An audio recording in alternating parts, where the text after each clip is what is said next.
नमस्कार, मी अभिजित करंडे. माझा विशेषमध्ये आपल्या सगळ्यांचं स्वागत. गेल्या वर्षी कटप्पानं बाहुबलीला का मारलं हा प्रश्न सगळ्या जगभर लोक चवीनं चघळत होते. तसं निवडणूक आली की शिवसेना आणि भाजपच्या युतीचं काय होणार याची चर्चा सुरू होते.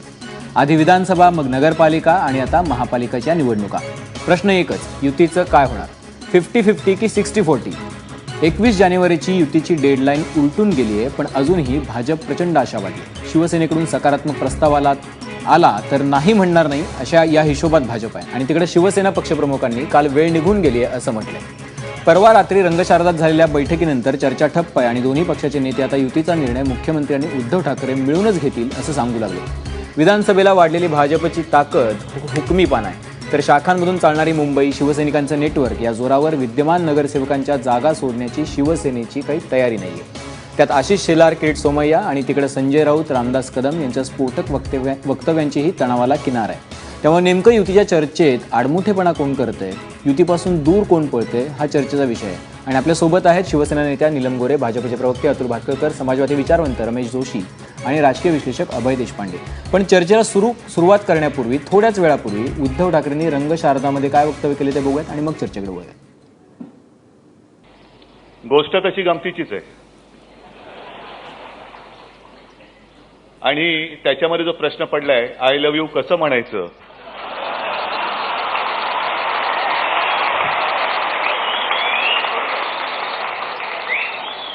अनेक मुद्दे आहेत. तो कधीतरी मांडायला पाहिजेत की नको? ठीक आहे, पण आज नाही मांडणार आहे. आज नुसतं नाटक पाहायचं, जे कोण आपल्यासमोर नाटकं करते ते पाहायचं, बाकी काही नाही.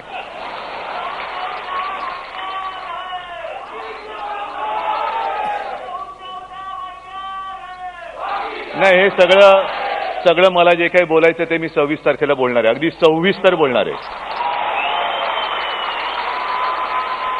पण अजून कसे जरा आपण कुंपणावर आहोत, त्याच्यामुळे इकडे का तिकडे जोपर्यंत निर्णय होत नाही तोपर्यंत जरा शांत राहिलेलं बरं. शिवसैनिकांच्या कार्यकर्त्यांच्या त्या मेळाव्यामध्ये पण आज मी जाहीर करतोय, निवडणूक जवळ येते आहे. ज्यांचा शिवसेनेवर विश्वास नसेल, ज्यांचा माझ्या नेतृत्वावरती विश्वास नसेल, त्यांनी बेधडक कुठची वाट पकडायची ती पकडा. माझ्यासोबत जे निष्ठावान राहतील त्यांना घेऊन मी पुढे जाईल. आज मी शिवसेनेचा वचननामा जाहीर केलेला आहे. अनेक चांगल्या गोष्टी मुंबईकरांसाठी आपण सादर केलेल्या आहेत. मग काही जणांनी विचारलं की ह्याला सगळ्याला खर्च किती येईल.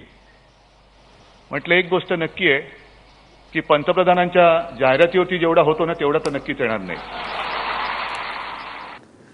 तर उद्धव ठाकरे काय म्हणालेत आपण बघितलं. आपल्यासोबत अतुल भातखळकर आहेत. अतुल भातखळकरजी, आता किती दिवस कुंपणावर राहणार आहात असं विचारतात? नाही, तर त्यांनी स्वतःच सांगितलं की 26 तारखेला ते सविस्तर बोलणार आहेत. आणि आम्ही आमची भूमिका कालच स्पष्ट केलेली आहे की आम्ही 114 जागांचा प्रस्ताव त्यांच्याकडे दिलेला आहे आणि या संदर्भातल्या आमच्या जी काही मतं आहेत, भावना आहेत, ते आम्ही कालच मुख्यमंत्र्यांच्या कानावर घातलेले आहेत. आणि या संदर्भातला पुढचा सर्व निर्णय जो आहे तो स्वतः मुख्यमंत्री आणि प्रदेश अध्यक्ष रावसाहेब दानवे या संदर्भातला करतील. आणि आज स्वतः रावसाहेब दानवेंनी सांगितलेलं आहे की युतीच्या बाबतीत आम्ही सकारात्मक आहोत, युती झाली पाहिजे अशी आमची इच्छा आहे.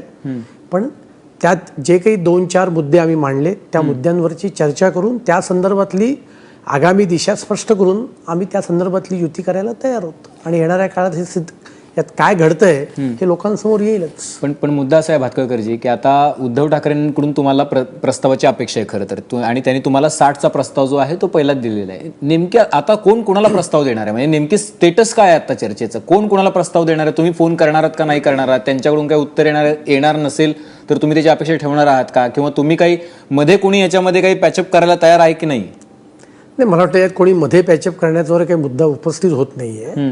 आणि आम्ही म्हटल्याप्रमाणे की यामध्ये तर यापुढे युतीच्या संदर्भातले सर्वाधिकार मुंबई भारतीय जनता पार्टीने हे माननीय मुख्यमंत्री आणि प्रदेश अध्यक्ष यांना दिलेले आहेत. या संदर्भातला जो काही निर्णय असेल तो निर्णय ते करतील. आणि या संदर्भातल्या आमची जी काही मतं आहेत, भावना आहेत, आम्ही त्यांच्या कानावर घातलेल्या आहेत. तुमचे प्रदेशाध्यक्ष असं म्हणतायत की अजूनही सकारात्मक प्रस्ताव आला तर आम्ही युतीचा विचार करू. तर तुम्हाला आता फक्त शिवसेनेकडूनच जर बोलणी झाली तरच तुम्ही बोलणी करणार आहात, अन्यथा बोलणी करणार नाही आहात? नाही नाही, असं आहे, बोलणी शिवसेनेशीच करायची आहेत ना, त्यामुळे शिवसेनेकडनं बोलणी झाली तरच बोलणी होणार आहेत. अन्य कुठल्या काही पक्षांचा विचारायचं कारण नाहीये. आणि आम्ही आमचा 114 जागांचा प्रस्ताव दिलेला आहे आणि त्याच्यामागचं लॉजिक दिलेलं आहे. नाही, मी तुम्हाला असं 15 विचारलं. आमदार आहेत आणि त्यामुळे त्यांच्याकडनंही त्यांनी स्पष्ट केलेलं आहे आणि स्वतः उद्धवजींनी असं म्हटलेलं आहे की युतीच्या संदर्भातला निर्णय हे स्वतः उद्धवजी आणि मुख्यमंत्री दोघे मिळून ते करणार आहेत. आणि आज त्यांनी म्हटलं की 26 तारखेला मी सविस्तर बोलीन. त्यामुळे या संदर्भातला जो काही निर्णय असेल तो निर्णय आमच्याकडचं जे वरिष्ठ श्रेष्ठ नेतृत्व आहे ते करेल आणि तिकडनं उद्धवजी करतील. अच्छा अच्छा, ठीक आहे. नीलम गोरे आहेत आपल्यासोबत. नीलम गोरेजी, आज भाजपनं असं स्पष्ट केलंय की शिवसेनेकडून एखाद्या सकारात्मक प्रस्तावाची अपेक्षा आहे आम्हाला आणि तो प्रस्ताव आला तर युतीची बोलणी पुढे सरकतील आणि युती होईल असं दृष्टिक्षेपात दिसते. तर तुम्ही काय असा प्रस्ताव देणार आहात का नाही देणार आहात की 60 जागांवरच तुम्ही आता हा प्रस्ताव फिक्स झालेला आहे, याच्या पुढे चर्चा होणार नाहीये? आज हे पहा, आज शिवसेना प्रमुख बाळासाहेब ठाकरे यांची जयंती आहे. षण्मुखानंदमध्ये आता कार्यक्रम झालाय आणि साहेब आज असते ना तर असे जाहीर अशी चर्चा करणं आणि प्रश्न विचारणं याच्यावरूनच चांगलीच माझी चंपी झाली असते. त्यामुळे तुम्ही असे प्रश्न किती मला विचारलेत तरी सुद्धा जे काही आहे ती काही वस्तुस्थिती लपवलेली नाहीये कोणी.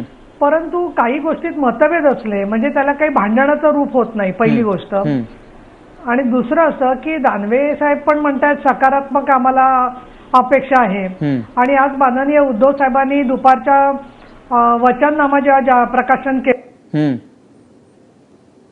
तांत्रिक प्रॉब्लेममुळे नीलम गोरेंशी संपर्क तुटलेला आहे. पण अभय देशपांडे, मुद्दा असा आहे आता की दानवे साहेब म्हणतात की त्यांना पण युती सकारात्मक प्रस्तावाची अपेक्षा आहे. इकडे शिवसेनाही म्हणते की आम्ही पण इथे नीलमताई बोला. नीलमताई बोला. नाही परत संपर्क झालाय. पण युतीचं असंच असतं, एखाद्या क्षणी संपर्क केला म्हणजे तो आता तुला कशी होप आहे ना अभिजित की आता संपर्क झाला की लगेच बोलूया. त्याच्यामुळे ज्यांना काही घडवायचं असेल त्याच्यामध्ये संवाद, काही वेळेला मतभेद आणि त्यातून काही सर्व संमत असा प्रस्ताव, अशा प्रक्रियेने गोष्टी घडत असतात. पण मी याच्यावर आजच्या क्षणी कुठलंही मत निर्णायक देऊ शकत नाही. दुसरं, माध्यमांमधून किती प्रस्ताव, कोण कोणाला फोन करणार, किती वाजता फोन करणार, हे तुमची उत्सुकता आणि चौथा स्तंभ म्हणून तुमचं कर्तव्य असलं तरी सुद्धा आम्हाला अनेक गोष्टी ज्या आहेत त्या मुद्दाम लपवायच्या अशा नाहीयेत. पण शेवटी त्याचा एक गतिमानच असते. एखादं आपण छोटं असं रोपटं जरी लावलं ना अभिजित तरी ते सारखं उपटून बघायचं नसतं की किती त्याची मूळ कुठपर्यंत गेली आहे. आणि पण नीलमताई, हे सारखं विचारण्याचं कारण काय माहितीये का की तुमची चर्चेची सुरुवात झाली होती तिळगुळ देऊन, पण त्या तिळगुळाचा इफेक्ट दिसला नाही. हा प्रॉब्लेम आहे सगळ्या महाराष्ट्राला. रथसप्तमीला वेळ अजून त्याच्यावर तोपर्यंत थांबा, वेट अँड वॉच करा, असं माझं म्हणणं आहे. अच्छा, ठीक आहे. अभय देशपांडेजी, मुद्दा असा आहे की युती दोन्ही बाजूनं व्हावी यासाठी प्रयत्न होत आहेत किंवा चालू आहेत. अगदी ताटातोटीची भाषा कोणी आता या क्षणाला कोणी करताना दिसत नाही. होप्स आर देअर, म्हणजे असं वातावरण आहे. नेमकं काय चालू आहे? मला वाटतं की दोन्ही पक्षांना जो काही निर्णय घ्यायचा आहे तो युती करायचा असेल किंवा तोडायचा असेल त्याच्यासाठी काही वेळ हवाय. म्हणजे तो एवढ्या लवकर त्यांना निर्णय घ्यायचा नाही, कारण ज्यावेळेस उमेदवारी अर्ज भरायला सुरुवात होईल त्याच्या आसपास मला वाटतं निर्णय घेतील दोन्ही पक्ष. कारण कसं आहे, जेवढी युती झाली तरी मोठ्या प्रमाणात कदाचित बंडखोरी होऊ शकते दोन्ही पक्षांमध्ये. आपल्याला उमेदवारी मिळणार नाही, हा मतदारसंघ वॉर्ड दुसऱ्याकडे जाणार आहे, तिथली लोक आपल्या अन्य पर्यायाच्या शोधात लागतात. युती झाली तरी त्या पोचिंग सुरू होतं, युती नाही झाली तरी. म्हणून मला वाटतं की दोन्ही पक्षांनी आपापल्या परस्परांच्या सोयीने ठरवलेलं आहे, त्यांची वेळ ठरवली आहे की कधी निर्णय घ्यायचा. आता तो निर्णय काय असेल तर तो निर्णय मला वाटतं की तो निर्णय फक्त संख्येचा नाहीये. आपण फक्त 114 आणि 60 अशी चर्चा करतोय. मला वाटतं की मागच्या वेळेस आरपीआय आणि भाजप या दोघांना मिळून 90 पेक्षा अधिक मतदारसंघ सोडले होते, वॉर्ड सोडले होते. तर म्हणजे साधारणतः आपण सुवर्णमध्ये म्हणलं की भाजप म्हणजे 114 वरच ठाम राहील किंवा शिवसेना 60 वरच ठाम राहील युती करायची असेल, तसं मानायचं काही कारण नाही. साधारणतः सुवर्णमध्ये आपण गृहीत धरला तर तेवढ्या जागा मागच्या वेळेस आरपीआयला आणि भाजपला सोडल्याच होत्या. प्रश्न असा आहे की ते मतदारसंघ कुठले या संदर्भातली जर काही चर्चा झाली असेल तर ती युती पुढे जाईल. आणि ती साधारणतः मला वाटतं की दोन्ही पक्षांनी आपापले अंदाज बांधलेले असावेत की कुठले मतदारसंघ आपण देऊ शकतो. कॉन्फ्लिक्टचे काही विषय राहतील ते विषय मला वाटतं की उद्धव ठाकरे आणि मुख्यमंत्री कदाचित त्या विषयावर अंतिम निर्णय घेतील. परंतु एक निश्चित आहे की जो काय निर्णय घ्यायचा आहे तो म्हणजे उद्धव ठाकरेंनी आता अतिशय स्पष्टपणे सांगितलं की मला जे बोलायचं ते 26ला बोलायचंय. त्यांनी आज ना पत्रकार परिषदेत टोकाची भूमिका मांडली ना आत्ताच्या भाषणामध्ये त्यांनी म्हणजे प्रखर टीका करण्याचंही टाळलं. तीच गोष्ट आपण रावसाहेब दानवेंकडून बघितलं की ते पण काही बोलायला तयार नव्हते. याचाच अर्थ दोन्ही पक्षांनी अजूनही दोन्ही ऑप्शन खुले ठेवले, चर्चेची दारं बंद केलेली नाहीयेत. याचा अर्थ मला वाटतं की जो काही निर्णय घ्यायचा आहे त्या दोघांना तो 26 ते 28च्या दरम्यान कधीतरी. पण जाता येता उद्धव ठाकरे टोले मारतात, म्हणजे वचननाम्याला इतका खर्च येणार नाही जितका म्हणजे जाहिरातींना येतो वगैरे. तर हे सरकारमध्ये एकत्र बसूनही चालूच आहे ना. म्हणजे नोटाबंदीचा निर्णय हा भारतीय अर्थव्यवस्थेवर टाकलेला अणुबॉम्ब होता, इथपर्यंत झालंय ना. म्हणजे मला वाटतं की त्याच्यामुळे हे आरोप प्रत्यारोप दोन पक्षांमधले सुरू राहतील. परंतु अंतिम निर्णय युतीचा जो आहे, जो काय व्हायचा आहे तो 28च्या आसपास होईल आणि दोन्ही पक्षांच्या सोयीचा असल्यामुळे त्या सोयीप्रमाणे ते चाललेलं आहे. रमेश जोशीजी, तुम्ही गेले अनेक वर्ष हा सगळा म्हणजे जवळून शिवसेनेचा कारभार पाहताय. युतीत अशा पद्धतीचा बेबनाव किंवा अशा पद्धतीचं वातावरण कधी नव्हतं, म्हणजे 2014च्या आधी तरी. म्हणजे जागा वाटपाचं कायमच थोडीफार घासाघीस व्हायची, जागांवरून व्हायची. पण हे दिवसेंदिवस वाढत चाललेला हा दुरावा आहे, हा अविश्वास आहे. हा अविश्वास कशामुळे निर्माण झाला असं वाटतं? हा अविश्वास निर्माण झाला, शिवसेना जी गेल्या काही वर्षात भाजपच्या समोर जी दुबळी झालेली आहे, त्यामुळं शिवसेनेवर जेवढा आपण दबाव आणू तेवढं आपल्याला शिवसेनेकडून जास्त कन्सेशन्स मिळू शकतील असा एक आत्मविश्वास भाजपला वाटायला लागलेला आहे. या सगळ्या तणातणीमध्ये किंवा या सगळ्या चर्चेमध्ये मुंबईच्या प्रश्नांकडे दोन्ही पक्षांकडून साफ दुर्लक्ष झालेलं आहे असं माझा त्या दोघांवरही आरोप आहे. मुंबईचे जे प्रश्न आहेत, म्हणजे ही मराठी मुंबई राहणार की नाही इथपासून माझ्या मनात शंका आहे. मुंबईतून मराठी भाषा, मराठी शाळा आणि मराठी माणूस ह्यांचं जे सिस्टमॅटिकली उच्चाटन चालू आहे याबद्दल आता शिवसेनेला फारसं काही खंत वाटत नाही. पूर्वी अगदी पेटून राग आल्यासारखं जे वाटायचं त्यांच्या एकंदर आविर्भावावरनं, हा आविर्भाव पण मावळलेला आहे आणि हा प्रश्नच त्यांना फारसा गंभीरपणे घ्यावासा वाटत नाही. ही माझ्या दृष्टीने फार चिंतेची बाब आहे. आणि त्याचाच फायदा भाजप शिवसेनेनं आपली पक्षाचा जो सिद्धांत होता मराठी माणूस, मराठी मुंबई, ह्याला सोडचिठ्ठी दिल्यामुळं भाजपला या ठिकाणी मराठी क्षेत्रात सुद्धा आता एन्क्रोचमेंट करणं सोपं झालेलं आहे. यापुढे गिरगावातून मराठी माणूस निवडून येऊ शकत नाही. दादरमधनं आला तर ते भाग्य समजावं. अशाच प्रकारे ठिकठिकाणी मराठी माणसाची जी पिछाट चालू आहे ह्याबद्दल शिवसेनेने वेळीच जर दखल घेतली नाही, कारण मुंबईचं कॉम्पोजिशन बदलत आहे याची त्यांना दखलच घ्यावीशी वाटत नाही. आणि त्यामुळं शिवसेनेच्या दृष्टीनं जेवढा यामध्ये मराठी प्रश्नांच्या वरून ते दूर राहतील तेवढं शिवसेनेचं जे पतन आहे हे जास्तीत जास्त जवळ येईल. शिवसेना आणि भाजपमध्ये सैद्धांतिकदृष्ट्या तसा काहीच फरक नाही.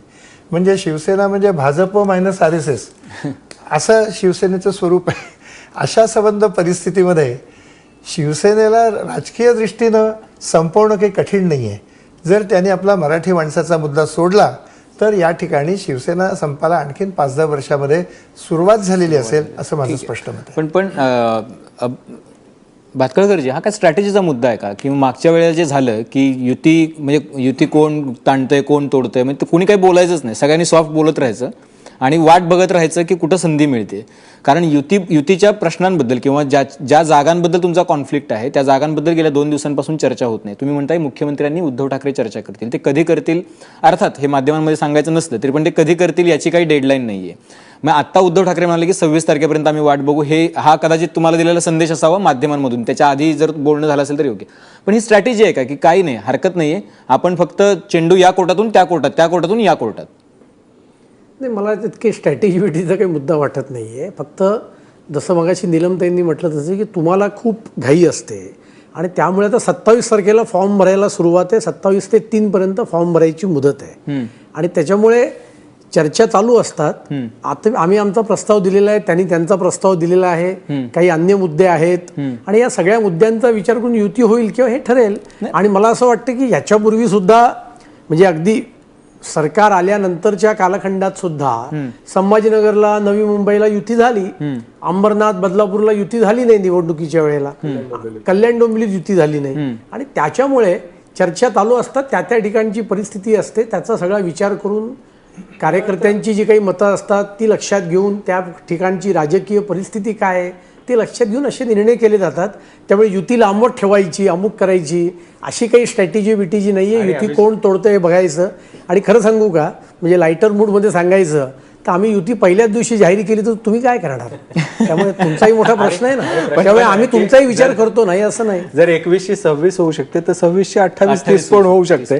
आणि दुसरं असं आहे की काय करायचंय हे जर ठरलेलं असेल तर ते फक्त वेळ निवडायची असते. वेळ निवडायची. मात्र हे पण अभिजित आणखी एक फरक आहे की युती झाली तर सर्व ठिकाणी होईल, नाही तर कुठेच होणार नाही.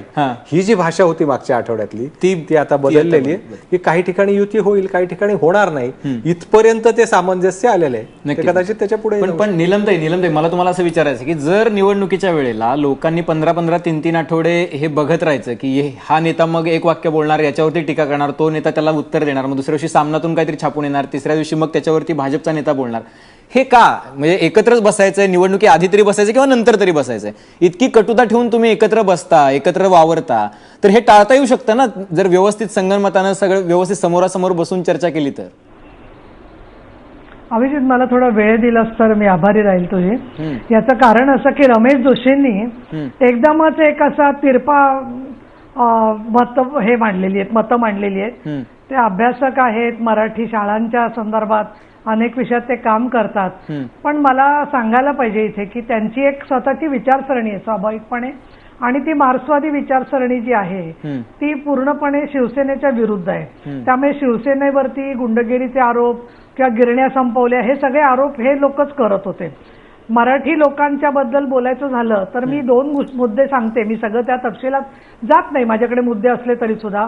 भारतीय राज्यघटनेच्या नुसार लोंढे मुंबईमध्ये येण्याच्या संदर्भात कुठलाही निर्बंध आपण घालू शकत नाही. अशा वेळेला मराठी टक्का घसरला, लोक दुसरीकडे गेले.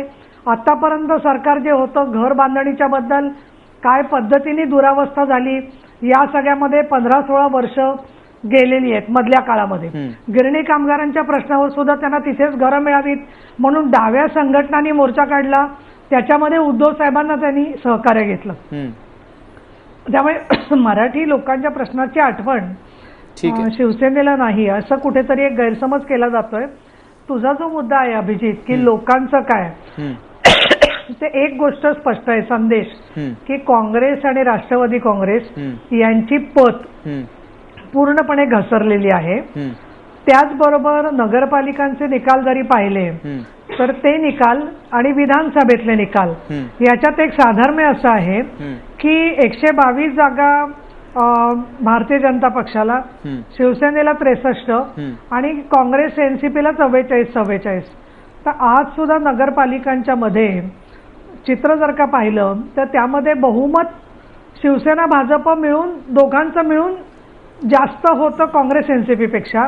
भाजप सगळ्यात मोठा पक्ष आहे, परंतु परत मॅन्डेट हाच दिसतोय की 1 नंबरला भाजप आणि शिवसेनेशिवाय सत्ता राज्यामधली स्थिर होत नाही.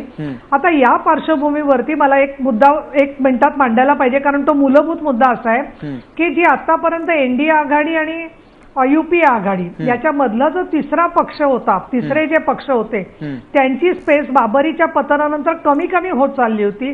परंतु गेल्या काही वर्षांमध्ये विशेषतः आपच्या उदयानंतर आपल्याला चित्र दिसतं आहे की प्रादेशिक पक्षांची जागा वाढते आहे.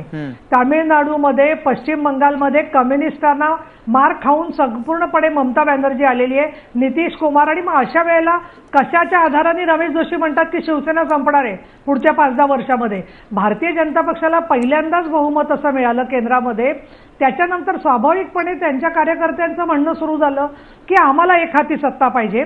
पण ज्या वेळेला काँग्रेस एनसीपीची स्पेस भाजप शिवसेना घेत आहेत त्याच वेळेला मी राजकीय विश्लेषण म्हणून बोलतेय, याच्यात कोणावर आरोप नाहीये, पण काही प्रमाणामध्ये शिवसेनेची स्पेस सुद्धा जेव्हा भाजप घ्यायचा प्रयत्न करतो आणि शिवसेनाही भाजपचा घ्यायचा स्पेस प्रयत्न करते, तेव्हा तो संघर्ष जो आहे तो एका अर्थाने संक्रमणातला संघर्ष आहे आणि तो अपरिहार्य आहे. त्याला भांडणाचं स्वरूप देऊ नये असं मला वाटतं. This is political compulsion for both the parties, हे निश्चित आहे ना. ठीक आहे. पॉलिटिकल कंपल्शन्स मध्ये लोकांचे काही प्रमाणात आणि सगळ्या प्रकारच्या संक्रमणांमध्ये लोकांना काही वेळा हाल सोसावे लागतात, काही गोष्टी बघाव्या लागतात, तशा याही वेळेला बघाव्या लागतील, हरकत नाहीये. पण भाजपने जो मुद्दा पुढे केलेला आहे की ताकद वाढल्याच्या आधारावरती मुंबईत 15 आमदार आहेत आणि त्याच आधारावरती आम्ही 50% जागांची मागणी केलेली आहे, त्याच्यामध्ये काही विद्यमान शिवसेनेच्या नगरसेवकांच्याही जागा आहेत आणि हाच मुद्दा डेडलॉकसाठी महत्वाचा ठरलाय का, कळीचा ठरलाय का, याबद्दल चर्चा करणार आहोत. छोटासा ब्रेक घेऊयात, कुठे जाऊ नका, पाहत राहा एबीपी माझा.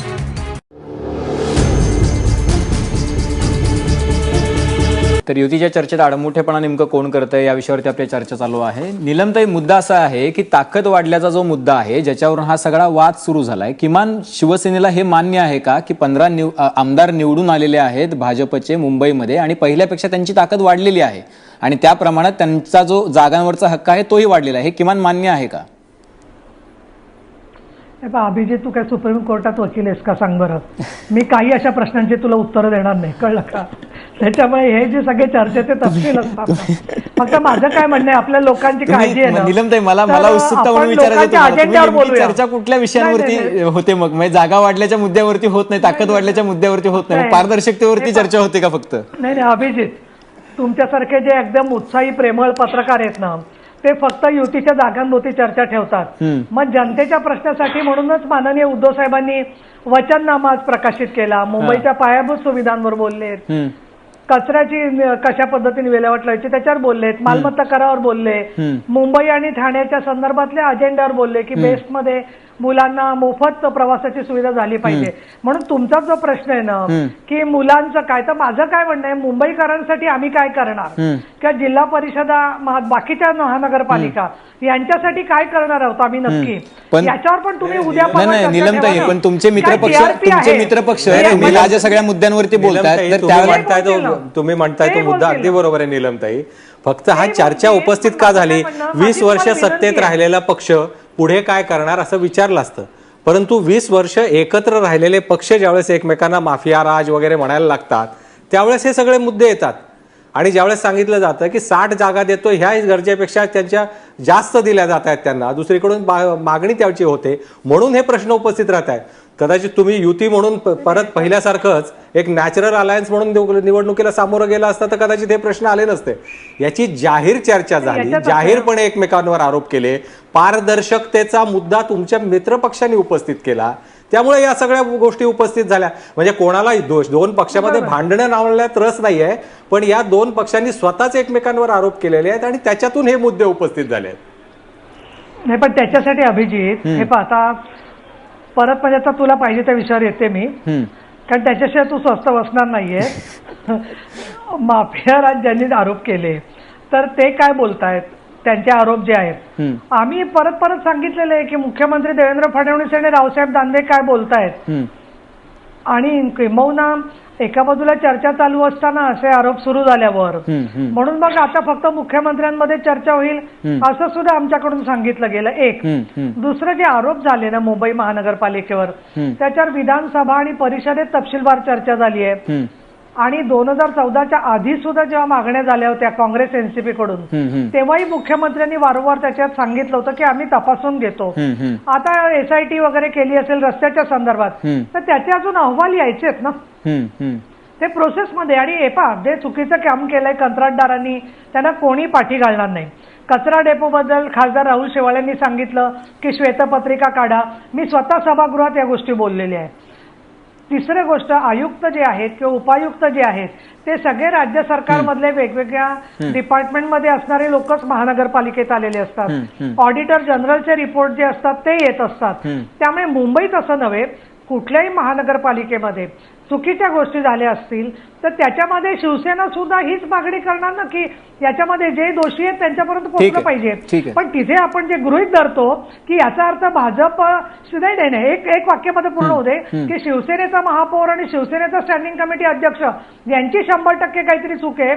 मग प्रश्न असा आहे की स्टँडिंग कमिटीत कोणी विरोध केले होते का, सुधार समितीत कोणी विरोध केले का, ही सुद्धा मिनिट्स पारदर्शी कारभारात पुढे चर्चा होईल ना.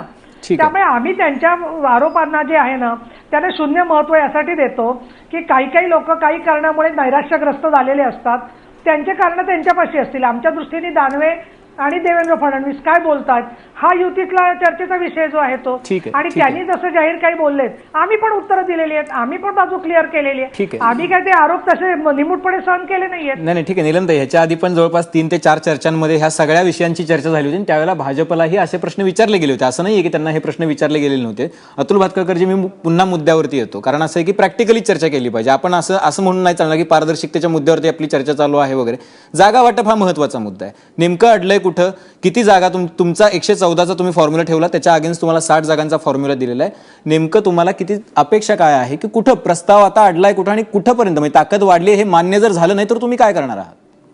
नाही, मुळांमध्ये जागा वाटपाची जी काही चर्चा, युतीची जी चर्चा आहे ती जागा वाटपाच्या संदर्भातली आहेच, पण त्याच वेळेला मुंबई महानगरपालिकेचा कारभार पुढच्या 5 वर्षामध्ये अधिक पारदर्शी हा कसा केला गेला पाहिजे, त्याच्याकरता काय उपाययोजना केल्या गेल्या पाहिजेत, या संदर्भातली चर्चा सुद्धा युतीच्या चर्चेचा एक अत्यंत महत्वपूर्ण भाग होता आणि तो आहे आणि तो राहील, हे मी तुम्हाला स्पष्ट करतो. जागेचा मुद्दा महत्वाचा आहे. त्यातली आम्ही 114 जागेचा प्रस्ताव दिलेला आहे आणि त्याचं जे काही लॉजिक आहे ते लॉजिक सुद्धा आम्ही शिवसेनेला सांगितलेलं आहे. आणि मी म्हटल्याप्रमाणे आता याचे सर्वाधिकार आम्ही हे माननीय मुख्यमंत्री आणि रावसाहेब दानवे यांच्याकडे दिलेले आहेत. या संदर्भातले सर्व निर्णय, युतीच्या संदर्भातला जो काही निर्णय असेल तो निर्णय हे दोघं घेतील. मी येतो जोशी सर तुमच्याकडे. अभय सर, नेमकं कोण कुणापासून लांब पळायला लागले? कारण असं आहे की दोघंही कुठली एक्स्ट्रीम वक्तव्य करत नाहीत, पण जवळ येईल अशी पण वक्तव्य काही नाहीये. नाही, मला वाटतं की दोन्ही पर्याय खुले ठेवायचे असतील तर अशा पद्धतीने सावध प्रतिक्रिया येणं स्वाभाविक आहे. प्रश्न असा आहे की ज्यावेळेस पारदर्शकतेचा मुद्दा येतो किंवा अजेंड्याचा विषय येतो त्यावेळेस साधारणतः युतीची एक चर्चा होते किंवा आघाडी करण्यासाठी चर्चा होते. त्याचा एक कॉमन मिनिमम प्रोग्राम असा एक तयार केला जातो की आम्हाला वाटतं की या पद्धतीने कारभार व्हावा. याद्या मतदारसंघाच्या वार्डाच्या एक्सचेंज करायचा निर्णय झाला, परंतु आम्हाला मुद्दे काय हवेत. आतापर्यंत युतीचे संयुक्त जाहीरनामे झाले, संयुक्त वचननामे झाले, कारण युती होती त्यावेळेस ती. आज दोघांच्या कारभाराच्या कल्पना वेगळ्या आहेत. जे काही महापालिकेत आतापर्यंत चालत आलंय त्याचा एक भाग असला तरी भाजपला ते मान्य नाहीये. ते त्याचा भागच होते, परंतु ते मान्य नाही. मग काय हवंय, तर त्या मुद्द्यासंदर्भात त्यांचं काही मागणी पत्र आहे का, शिवसेनेला ते मुद्दे मान्य आहेत का, अशी चर्चा होताना किंवा तशी चर्चा झाल्याचं चर्चेत सहभागी झालेले लोक सांगताना कधी आतापर्यंत दिसलं नाही. जी चर्चा चालू आहे ती 114, 60 याच्याच संदर्भात चालू आहे. त्याच्यामुळे जर खरंच तो मुद्दा असेल तर मला वाटतं की तो पहिल्यांदा चर्चेला झाला पाहिजे. कारण जागाचे दोघांना जर उत्तम प्रशासन द्यायचंय मुंबईला तर स्वाभाविक आहे त्यांची जागेसाठी हटून बसणार नाहीत ते. म्हणजे एवढा त्यांचा प्रामाणिक हेतू असेल. नक्कीच. नीलमताई, वेळ संपलेली आहे, त्यामुळे मी थोडा वेळ 30 सेकंदासाठी रमेश जोशींकडे पहिल्यांदा जाईन. जोशी सर, मुद्दा असा आहे की विधानसभेला पण आपण बघितलं की अशा जागांच्या चर्चांवरून आधी एकमेकांची प्रचंड एकमेकांवरती खालच्या स्तरात टीका झाली आणि त्याच्यामुळे विकासाचे मुद्दे बाजूला राहून जातात. मग निजामाचा बाप मध्ये येतो, अफजल खान मध्ये येतो. या निवडणुकीत पण असंच काय होणार आहे? या ठिकाणी विकासाच्या मुद्द्यावर कोणालाच चर्चा करायची नाहीये.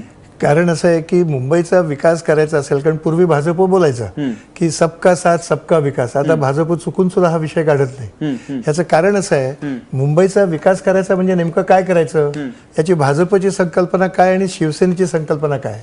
मला असं वाटतं गेल्या 20 वर्षामध्ये जे मूलभूत विषय मुंबईच्या विकासाच्या संदर्भातले होते त्यातले अनेक विषय अद्यापही पूर्णत्वाला जाऊ शकलेले नाहीत. फॉर इन्स्टन्स, इथला वॉटर स्टोरेज प्रोजेक्ट वर्ल्ड बँकेने ह्याच्याकरता आपल्याला पैसे दिले, आपल्या खिशातही आपल्याला काढायला लागले नाहीत, पण अजून निम्म्याहून अधिक त्याची पंपिंग स्टेशन्स आणि प्रोजेक्ट्स ही पूर्ण झालेली नाहीत. 2005 साली मुंबईमध्ये प्रचंड मोठे पूर आले. ह्याचं कारण ही सगळी प्रोजेक्ट्स अर्धवट राहिली होती. मुंबईतलं शिक्षण, मुंबईतल्या शिक्षणावर कोणीतरी फालतू एनजीओ येतात आणि तुमच्या शिक्षणाला लाथा घालून जातात. ह्याच्याबद्दल दोन्ही सत्ताधारी पक्षांना काही लाज वाटत नाही. मुंबईतल्या मराठी माणसाच्या शिक्षणाबद्दल त्याला कसं सपोर्ट करता येईल या दृष्टीने कोणालाही विचार करायचा नाही. इथे राईट टू एज्युकेशन ऍक्ट हा आता इथे आमदार 2009 सालापासून 10 साली आपल्याकडे कायदा झाला, पण त्या दृष्टीने एकही पाऊल अद्याप मुंबई शहरामध्ये पुढे गेलेलं नाही. मुंबई शहराचा अर्थसंकल्प 6,000 कोटी रुपयांपासून आम्ही होतो तेव्हा 37,000 कोटी रुपयांपर्यंत गेलेला आहे. नाही, आणि मागणी केस जिंकतोय आणि तुमच्याकडे करवून घेणार आहे ते काम करत नाहीत. कसे आपल्याकडे शेवटचं काहीच करायचं नाही. तुमच्याकडे तो आधी निलमताईंकडे काहीच करायचं नाही तुम्हाला. दोन सत्तेतल्या पक्षांची तोंड दोन दिशेला असल्यामुळे विकास होत नाही असं रमेश जोशींचं म्हणणं आहे. आपल्याकडे 30 सेकंद आहेत, प्लीज. नाही, आता असं त्यांनी 5 मिनिटं स्वतः निरूपण केलेलं आहे, पण मी एवढंच सांगेन याच्यामध्ये की आम्ही काय काय कामं पूर्ण केली याच्या संदर्भातली जी माहिती आहे, पाण्याचं टंचाई मुंबईला होऊ नये त्यानुसार प्रकल्प पूर्ण केलेले आहेत. त्याचबरोबर पाणी साठण्याचं प्रमाण जेवढा पाऊस पडला त्याच्या प्रमाणामध्ये मुंबईमध्ये पाणी साठलं नाही. दिल्लीमध्ये, चेन्नईमध्ये याच्यापेक्षा कमी पाऊस पडून सुद्धा पाणी साठलं गेलं आणि त्यावेळेला मग ती दिल्ली महानगरपालिका किंवा चेन्नई महानगरपालिकेची जबाबदारी मानली जाते किंवा राज्य सरकारची जबाबदारी मानली जाते. आणि इथे मात्र सगळं बीएमसी वरती आपण ढकलतोय.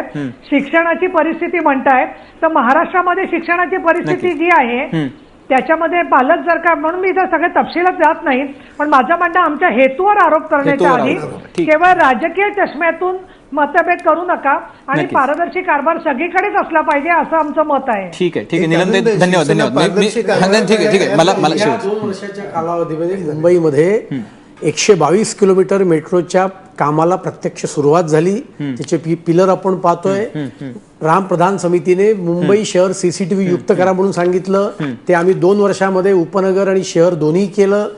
SRAच्या प्रकल्पांना गती दिली. लोकलची अनेक प्रोजेक्ट मार्गी लावले.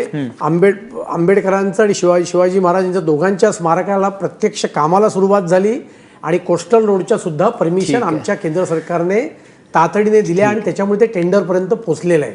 आणि त्यामुळे मुंबई शहराचा विकास हा मुख्यमंत्र्यांच्या व्हिजनमुळे हा गेल्या 2 वर्षात झाला आहे. त्यामुळे मुंबई शहराचा विकासच झालेला नाहीये असं म्हणायचं काही कारण नाही. ठीक आहे म्हणजे तुम्ही असा दावा म्हणजे भाजपचा दावा आहे की मुख्यमंत्र्यांच्या व्हिजननुसार विकास चालू आहे आणि शिवसेनेचा दावा आहे की मुंबई महापालिका उत्तम काम करते आणि त्याच्यामुळे मुंबईत आता सगळं आलबेल असल्याची स्थिती किमान पॅनलवरती तरी अशी निर्माण झाली की मुंबईत सगळं आलबेल आणि थोड्या पुढच्या 5-1 वर्षात सगळे प्रश्न संपणार. हरकत नाहीये, पण सध्या प्रश्न असा आहे की युती आणि युतीच्या चर्चेमध्ये कुठेतरी बेबनाव आहे आणि तो अविश्वास आहे. दोघांमध्ये चर्चा ठप्प आहे. आता कोण कुणाला पहिलं पाऊल पुढे कोण टाकणार?